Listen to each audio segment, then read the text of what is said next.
Hello, welcome. কেমন আছো তোমরা সবাই? চলো আজকে আমি কয়েকটা পাতার ভেষজ গুণাগুণ তোমাদের সাথে শেয়ার করি। এটা হচ্ছে শিউলি পাতা, তোমরা সবাই চেনো। এই পাতা কিন্তু বড়া করে তোমরা খেতে পারো। এতে মুখের যদি তোমাদের রুচি না থাকে, খেতে ভালো না লাগে, তাহলে অবশ্যই এই পাতা বড়া করে খেও, রুচি বেড়ে যাবে। এবার চলো দেখাই, আমাদের বাড়িতেই আছে কতগুলো তুলসী গাছ।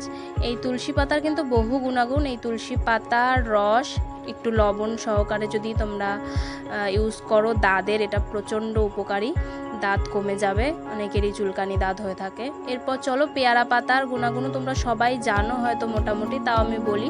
এই পাতার কিন্তু রসে প্রচণ্ড উপকার দাঁতের। আর এটা তো তোমরা সবাই চেনো, তেলাকুচু পাতা। এই পাতা শাক বা শুক্তোর সাথে দিয়ে তোমরা খেতে পারো, এটাও প্রচণ্ড উপকারী, পেট ঠান্ডা রাখে। এরপর চলে আসি কালোমেঘ পাতা, এটা কৃমির উপকারী।